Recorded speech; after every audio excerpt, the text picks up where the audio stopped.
Welcome to episode 26. I'm Stuart McCullough, I'm the CEO of VHIA. And starting with this week's Industrial Roundup and with community health in particular, as we continue to work our way through 2017, which is an intensive year for bargaining for this particular group. The next key date for bargaining and community health is the 19th of July. On that day, we'll be utilising our regular monthly VHIA managers meeting to include CEOs as we discuss the responses to the items of claim. Prior to that time, members are asked to return the survey that we've sent out. That survey has categorised the claims into a number of different categories, as well as providing some commentary and some recommendations to assist us to prepare a response to the various union claims and support bargaining. With respect to health services, we've had our rural and regional HR and IR managers meeting this week. For those rural and regional members who have not yet participated in one of our monthly meetings, they're always held on the second Wednesday of every month, utilising go-to meetings. With respect to the nurses agreement, we are getting consistent feedback that one of the key items for implementation concerns casual nurses and long service leave. We've provided to the ANMF a series of questions and a number of scenarios to support discussions between the parties with a view to trying to reach an agreed position. With respect to allied health professionals, we've provided VHIA with a discussion paper with respect to the application of the higher qualifications provision. That discussion paper was developed with the support of the EBA reference group. What we would hope to do is reach an agreed position with that union and then distribute that guide for members to support the application of that clause. With respect to medical scientists, we are still consulting with the MSAV with regards to settling an implementation guide. We're also continuing work towards developing an EBA forum, and we'll be able to provide members with news of that EBA forum before too long. One last issue that we are quite mindful of. We do anticipate that there'll be much work to do in the second half of this year with respect to workplace bullying. We hope to have an announcement with regards to that before too long. And that's it for this week's Industrial Roundup.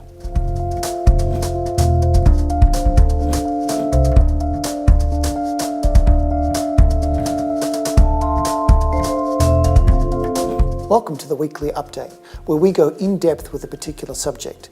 Joining me for this week's discussion is Workplace Relations Consultant Emma Scott. Welcome, Emma. Hi, Stuart. Thanks for having me. Emma, would you be good enough to reveal the clue for this week's subject? Yes, I can.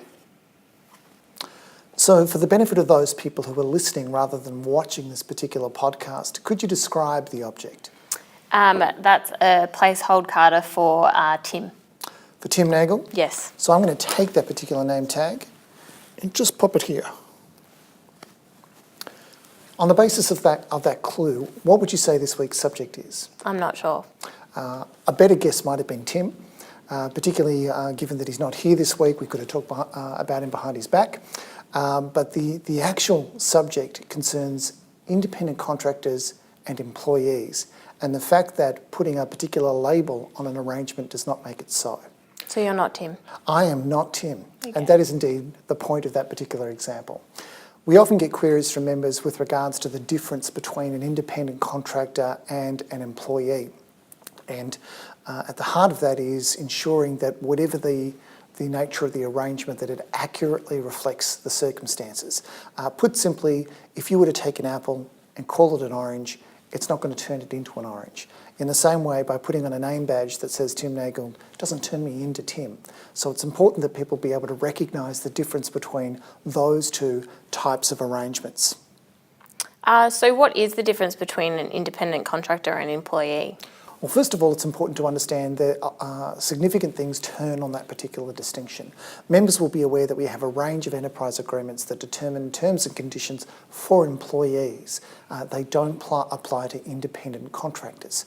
Also, legislation such as the Fair Work Act has a range of rights and protections that apply to employees that don't necessarily or don't particularly apply to independent contractors. A classic example of that would be the unfair dismissal provisions. They apply to those people who are employees, not to those who are independent contractors. So Stuart, what's the test for determining if a person is an employee or not under the Fair Work Act? So notwithstanding that we're talking about the coverage of the Fair Work Act and whether someone's an employee under a piece of legislation, the test is actually a common law test.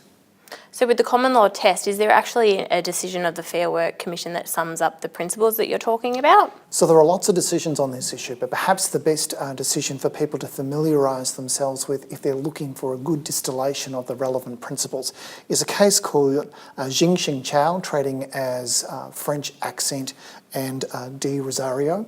That's a case that's known as simply as French Accent. And that contains a good summary of the relevant principles for distinguishing between an employee and independent contractor. So bonjour.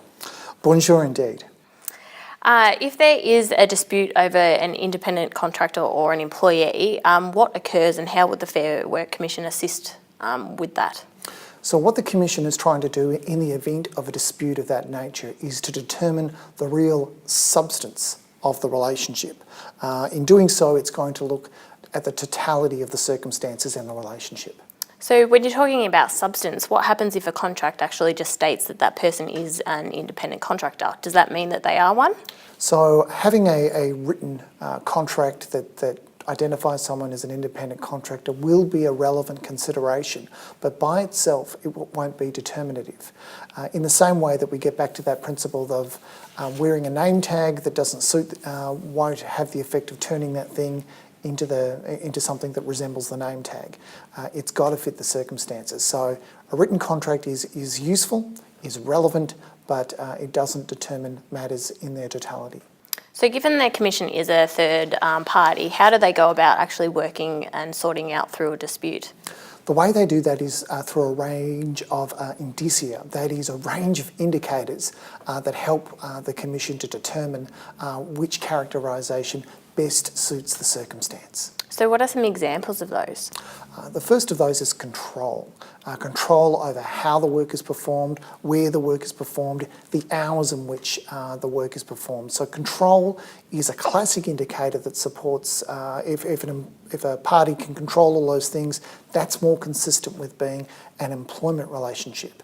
However, if it is that the work is done in a way that is controlled by the person performing it, done at a time of their choosing, then that might suggest an independent contractor arrangement. So other than control, what are some of the other examples?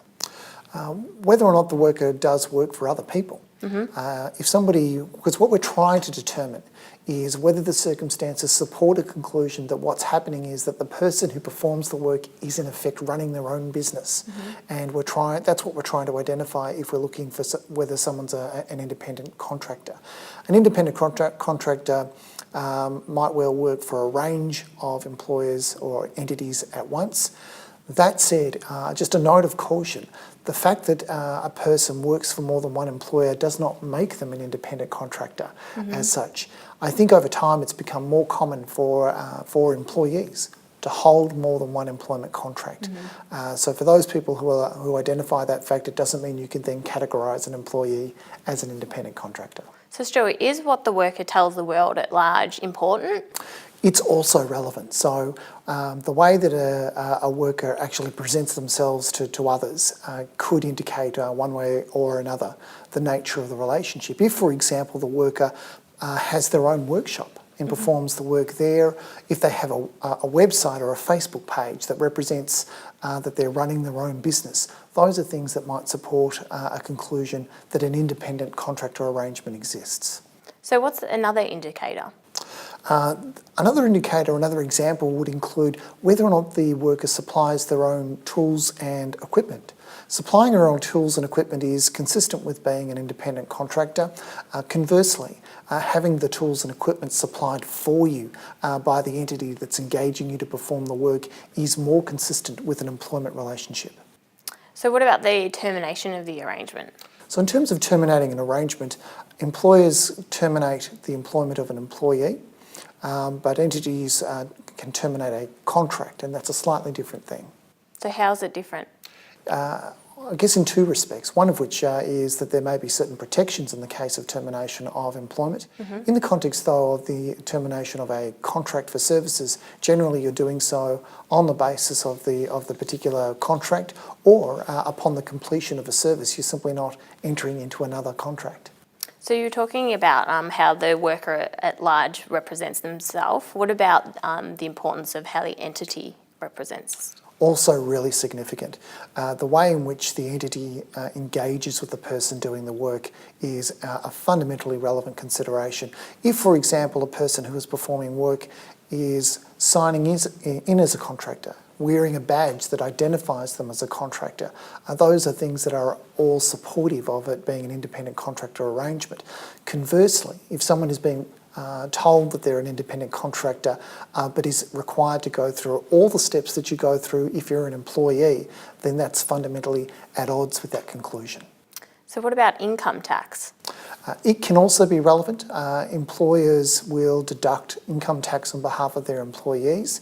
That won't be the case in terms of an invoice, but there may be goods and services tax that applies to the amount that's being invoiced. And what about another item that usually applies to employees, superannuation? Well, this is a point for caution in the sense that we've been talking about the fact that to determine whether someone's an employee under the Fair Work Act, it's a common law test. Superannuation legislation has a definition for employee that is in fact broader than the common law test. It's a beneficial provision, so somebody may well be entitled to superannuation payments notwithstanding the fact that they're an independent contractor, because the test is beneficial and broader. So that makes it seem a lot more complex. It is complex, and I think for those people who enter into an independent contractor arrangement thinking that they don't have an obligation to pay superannuation should really get some advice on that point. What about how they would normally pay the arrangement and how that affects it? In terms of how they would ordinarily pay the arrangement, what, for superannuation or? Just normal hourly rate or? In terms of that format, I guess employment is perhaps marked by the fact that you are paid for hours worked as opposed to being paid for a particular service, which is more in line with an independent contractor arrangement. What about annual leave or sick leave? Again, classic entitlements of employment, not so with independent contractor arrangements. Are there any other things that are consistent with being a contractor versus an employee? Well, coming back to that issue of what we're trying to determine is if someone is being identified as an independent contractor, identifying whether in effect they're running in a practical sense their own business. If the work that that person is doing is building up value in a business, then that is something that supports a conclusion of independent contractor. So the examples that you've given, are they exhaustive? No, they're not. So they're indicative only, and the decisions make it clear that they're not exhaustive. So we've talked about a range of indicators. Are they what's used in the Commission to determine those outcomes, every single one of those? So it's not a case that you need to satisfy all of those indicators in one direction or another. The indicators are exactly that. They're a tool that gives an indication to help the Commission determine, on balance, what is the appropriate characterisation of the arrangement. So Stuart, to be an independent contractor, do all of those indicators that you've gone through have to be in the positive to be determined as an independent contractor? No, look, the indicia are exactly that. They are indicators only. They're a means by which to determine on balance what the best characterisation for a particular relationship is, as to whether or not a person is in an employment relationship with all the features of control and the like, or whether or not they are in effect running their own business. So it sounds like a tough job to decide. Effectively what a commission will do is make determinations with regards to a range of indicia, perhaps as a tool to weigh up a conclusion or reach a conclusion. There are instances that I've seen where members of the Commission have even included a table and outline whether or not it weighs in favour of a conclusion of contractor or employee, or sometimes even whether a particular indicator does not give an indication. That is, it's just a neutral consideration. So you sound like you know a lot, obviously, from all of these questions I've been asking you. What are some important tips you might give to some of our members? So I think there are two key things that members should be mindful of. And the first of those things is that the that the arrangement must suit the circumstance. There is no value in calling someone an independent contractor if that's not the way in which the arrangement actually functions. Similarly, an employment relationship is perhaps the most standard way of engaging and obtaining services within health services. So I would certainly recommend that people exercise a great degree of caution if they're looking to characterise something other than an employment relationship, that is as an independent contractor.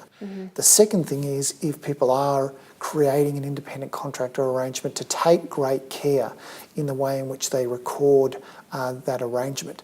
The number of times that we get a query about that and somebody sends through a document for our review, and the document then is often an employment contract that's been modified to create an independent contractor arrangement, and often uses the term employment and has a lot of features of the employment. Yep. So I think it's not just in terms of the way in which it practically operates, it must be consistent with the label, but it must also be the case that in creating the arrangement, that you are actively considering why it is that you're seeking to create an independent contractor arrangement, and that the written documents support that.